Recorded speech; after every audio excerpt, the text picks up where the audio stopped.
नमस्कार किसान भाइयों। एक्रोबैट आप सभी को तो पता ही है कि कितना बढ़िया काम करता है और कितना महंगा जाता है। तो भाई ये महंगा होने के कारण आप ज़रूरत के हिसाब से उसका कब क्या कैसे इस्तेमाल करना है ये तो आप अभी सीख गए हो। लेकिन मार्केट में ये जो नया एक्रोबैट कंप्लीट आया है इसका इस्तेमाल कैसे कब करना है और एक्रोबैट कंप्लीट में क्या अंतर है, यही बातें कंफ्यूजन आपके दिमाग में क्रिएट करती है। तो यही कंफ्यूजन निकालने के लिए मैंने सोचा कि चलो इसके ऊपर भी एक वीडियो बना दिया जाए। तो ज़्यादा देर ना करते हुए मैं हूं दिवराज और आप देख रहे हो अन्य निर्माता। चलिए शुरुआत करते हैं आज के वीडियो की। तो दोस्तों बीएसएफ कंपनी का ही एक्रोबैट आता है और बीएसएफ कंपनी का ही आपका एक्रोबैट कंप्लीट आता है। तो एक्रोबैट में सिर्फ डायमेथोमॉर्फ आता है जो कि 50% WP फॉर्मुलेशन में आता है, जो कि वेटेबल पाउडर होता है। और आपका एक्रोबैट कंप्लीट है वो भी बीएसएफ कंपनी का ही है, उसमें भी डायमेथोमॉर्फ आता है, लेकिन कितना आता है भाई 9%, जो कि आपके कहाँ पे एक्रोबैट की तुलना में बहुत ही कम होता है। लेकिन डायमेथोमॉर्फ 9% एक्रोबैट कंप्लीट में तो आता ही है, लेकिन उसके साथ वह एक कॉन्टैक्ट फंजीसाइड आता है जिसका नाम है मेटीराम। तो मेटीराम एक्रोबैट कंप्लीट में 44% WP फॉर्मुलेशन में आता है, जो भी वेटेबल पाउडर फॉर्मुलेशन है। तो अभी हम जानते हैं इसके मार्केट में कौन कौन से ब्रांड अवेलेबल है। तो दोस्तों एक्रोबैट यानी कि डायमेथोमॉर्फ जो 50% आता है, 50% वाला टाटा का डाइटअप आता है, ऐसे करके बहुत से कंपनियों का आपका एक्रोबैट मिल जाता है। 50% वाला अन्य कंपनियों का आपको आराम से मिल जाता है। लेकिन एक्रोबैट कंप्लीट जो आपका डायमेथोमॉर्फ प्लस मेटराम का कॉम्बिनेशन है वो सिर्फ और सिर्फ आपके बीएसएफ कंपनी के पास है। तो बीएसएफ कंपनी छोड़कर एक्रोबैट कंप्लीट का दूसरा कोई प्रोडक्ट मार्केट में अभी तो अवेलेबल नहीं है।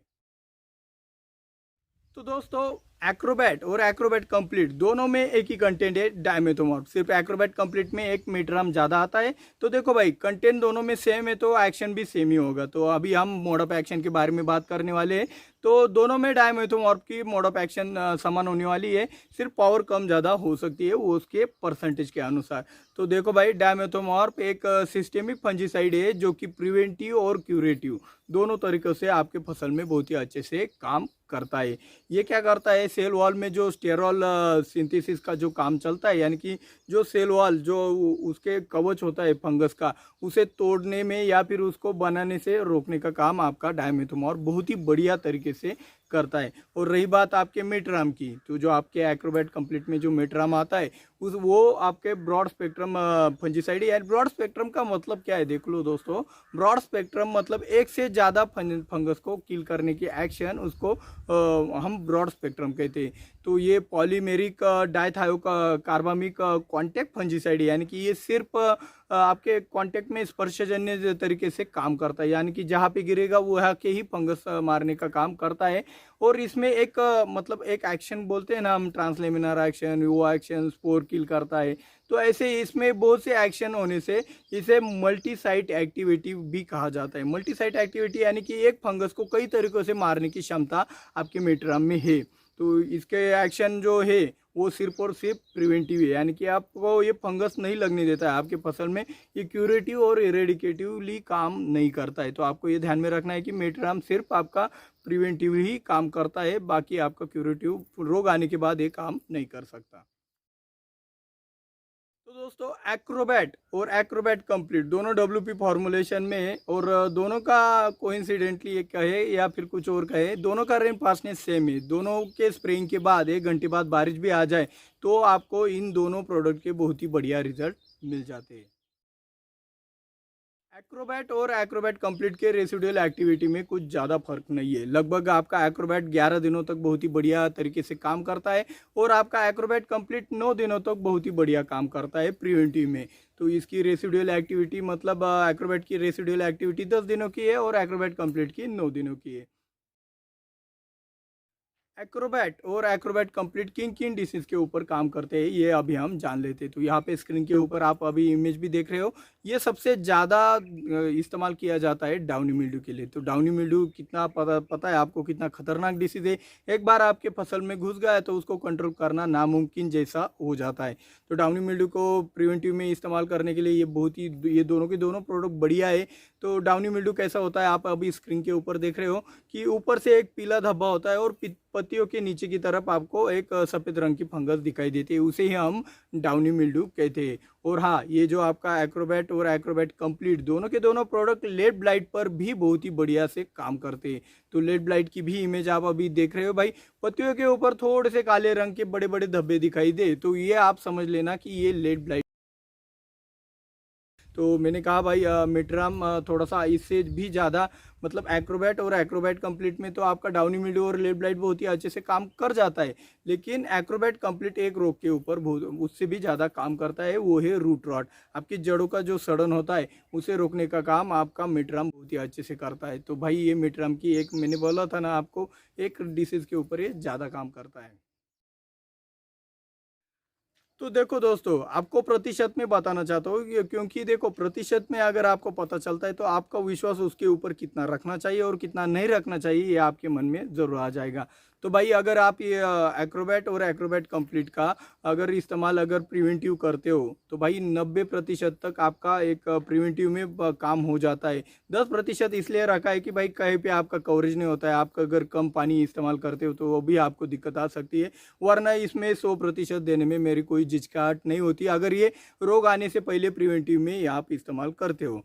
और रही बात क्यूरेटिव में, अगर आप इसका इस्तेमाल करते हो तो ये कुछ ज़्यादा रिजल्ट नहीं दिखाता है मेरे हिसाब से। परसेंटेज में कहा जाए तो ये सिर्फ 40% रोग आने के बाद काम करता है, कुछ ज़्यादा नहीं करता है, लेकिन प्रिवेंटिव में इससे बढ़िया प्रोडक्ट हो ही नहीं सकता। तो दोस्तों एक्रोबैट और एक्रोबैट कंप्लीट आपको टमाटर, मिर्च, अंगूर, अनार, बैंगन हो गया, आपकी शिमला मिर्च हो गई, सोयाबीन हो गई, मक्का हो गया, सबके सब फसल में आप इनका इस्तेमाल कर सकते हो। हालांकि सोयाबीन और मक्के के फसल के लिए इतना महंगे वाले प्रोडक्ट की कोई ज़रूरत नहीं है। जहाँ पे आपको लेड ब्लाइट, डाउनी मिल्ड्यू, खीरा के जो फसलें होती है वहाँ पे आप इसका इस्तेमाल करते हो तो चल जाता है। कहने की बात यह है कि भाई मक्का और सोयाबीन का मैंने इसलिए कहा कि आप किसी भी फसल में इसकी अगर ज़रूरत हो तो डालते हो तो भाई चल जाता है। कोई फसलों का नाम नहीं लिया है तो यहाँ पे कोई हिचकिचाहट करने की बात नहीं है। देखो भाई, एक्रोबैट और एक्रोबैट कंप्लीट का कॉम्बिनेशन किसके साथ करें और किसके साथ ना करें अभी हम ये जानते हैं। पहले जानते हैं एक्रोबैट के बारे में।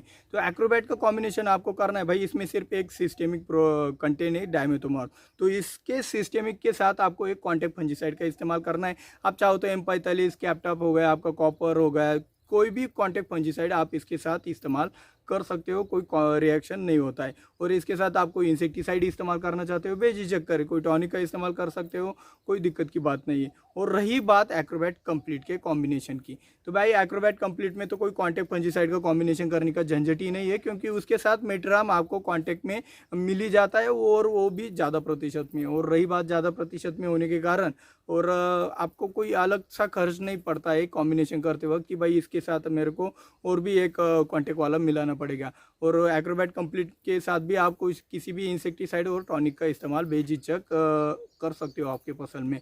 और रही बात किस स्टेज में हमें इन दोनों प्रोडक्ट का इस्तेमाल करना चाहिए, तो भाई देखो दोनों WP फॉर्मुलेशन में, वेटेबल पाउडर फॉर्मुलेशन में एक्रोबैट का इस्तेमाल आपको और एक्रोबैट कंप्लीट का इस्तेमाल आपको सिर्फ और सिर्फ फ्लावरिंग स्टेज छोड़कर आप किसी भी स्टेज में बेझिझक कर सकते हो। गलती से आपने अगर एक्रोबैट और एक्रोबैट कंप्लीट का इस्तेमाल फ्लावरिंग स्टेज में कर दिया तो उससे सबसे ज़्यादा फ्लावर ड्रॉपिंग होने की संभावना रहती है। तो आपको क्या करना है भाई, फ्लावरिंग स्टेज छोड़कर आपको एक्रोबैट और एक्रोबैट कंप्लीट का इस्तेमाल किसी भी स्टेज में करते हो तो कोई दिक्कत वाली बात आपके लिए नहीं होगी। तो अभी हम जानते हैं एक्रोबैट और एक्रोबैट कंप्लीट की कीमत और डोज के बारे में। तो भाई आप पहले हम जानेंगे एक्रोबैट के डोज के बारे में। तो 200 लीटर पानी के लिए आप एक्रोबैट 200 ग्राम छिड़काव के लिए इस्तेमाल कर सकते हो। 20 लीटर पानी के लिए 20 ग्राम और 15 लीटर पानी के लिए 15 ग्राम एक्रोबैट का इस्तेमाल आप छिड़काव के लिए बेझिझक कर सकते हो। और रही बात आपके एक्रोबैट कंप्लीट की, तो 200 लीटर पानी के लिए आप 500 ग्राम एक्रोबैट कंप्लीट का छिड़काव के लिए इस्तेमाल कर सकते हो। 20 लीटर पानी के लिए 50 ग्राम और 15 लीटर पानी के लिए आप 35 ग्राम एक्रोबैट कंप्लीट का इस्तेमाल छिड़काव के लिए बेझिझक कर सकते हो। और रही बात इसकी कीमतों की, तो भाई कीमतें कम ज़्यादा होती रहती है, फिर भी मैं यहाँ पे दोनों की कीमतें दे रहा हूँ। तो यहाँ पे मैं कुछ बोलूँगा नहीं भाई, क्योंकि कीमतें कम ज़्यादा होती रहती है। अगर ये वीडियो अगर आप 1 साल बाद देखोगे तो यहाँ पे कीमतें बढ़ चुकी होगी। तो यहाँ पे मैं आपको स्क्रीन के ऊपर ये दोनों की कीमतें दे रहा हूँ। और रही बात आपके लाइक करने की, भाई आपको वीडियो अच्छे लगते हो तो लाइक करना क्यों भूल जाते हो, पहले लाइक कर दो फिर खास बात होगी। तो फटाफट से लाइक कर दो। और जिन लोगों ने अभी तक सब्सक्राइब नहीं किया है हमारे चैनल को, भाई प्लीज़ सब्सक्राइब कर दो, इससे बढ़िया जानकारी आप पा सकते हो। और मेरे को एक मोटिवेशन भी मिलता है कि भाई इतने लोग हमें फॉलो कर रहे हैं, तो हमें एक अच्छी और ज़्यादा मेहनत करके और अच्छी से अच्छी जानकारी कैसे दे पाएंगे हम आपके लिए। तो ज़्यादा से ज़्यादा सब्सक्राइब आप करना नहीं भूलेंगे, ये मैं आशा रखता हूँ। और चलते हैं हमारे खास बात की तरफ। तो दोस्तों आज के खास बात में हम आपको ये बताने वाले कि आपने देखा भाई कॉम्बिनेशन एंड स्टेज तो बता दिया, फ्लावरिंग स्टेज में नहीं डालना है, लेकिन एक्रोबैट जाता है महंगा और आपका एक्रोबैट जाता है, एक्रोबैट कंप्लीट जाता है सस्ता। तो दोनों में से किसका इस्तेमाल करें और किसका इस्तेमाल न करें, ये प्रश्न आपके दिमाग में अभी भी घूम रहा है पूरा वीडियो देखने के बाद भी।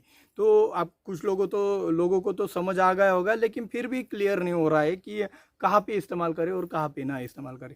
तो देखो भाई, बारिश का मौसम चल रहा है और आपको अभी लग रहा है कि भाई 10 दिन 12 दिन बहुत ज़्यादा बारिश होने वाली, हेवी वाली बारिश होने वाली, इतनी बारिश होने वाली है कि आपको स्प्रेइंग के लिए भी चांस नहीं मिलने वाला है। तो यहाँ पे आप एक्रोबैट का इस्तेमाल कर सकते हो किसी कॉन्टेक्ट फंजीसाइड के साथ। अगर आप प्रिवेंटिव में देना चाहते हो, आपको पता है भाई 10-12 दिन से बारिश नहीं गिर रही है और फिर भी हम फसल को ऐसे छोड़ नहीं सकते, लेकिन ज़्यादा खर्च भी नहीं करना है, तो ऐसी सिचुएशन में आपको अच्छा मॉलिक्यूल चाहिए कम दाम में, तो यहाँ पे काम कर जाता है आपका एक्रोबैट कंप्लीट। तो एक्रोबैट कंप्लीट आप प्रिवेंटिव में अगर ऐसे कम बारिश के मौसम में डालते हो तो आपके फसल के लिए बहुत ही अच्छा रहता है, बजट भी कम रहता है, गलती से बारिश भी हो गया दूसरे तीसरे दिन तो आपके लिए ये एक्रोबैट कंप्लीट बहुत ही बढ़िया प्रोटेक्शन दे देता है। तो आपको अगर एक्रोबैट कंप्लीट के बारे में जानना है तो इस वाले वीडियो के ऊपर आप क्लिक कर सकते हो, और एक्रोबैट के बारे में जानना है तो इस वाले वीडियो के ऊपर आप क्लिक कर सकते हो।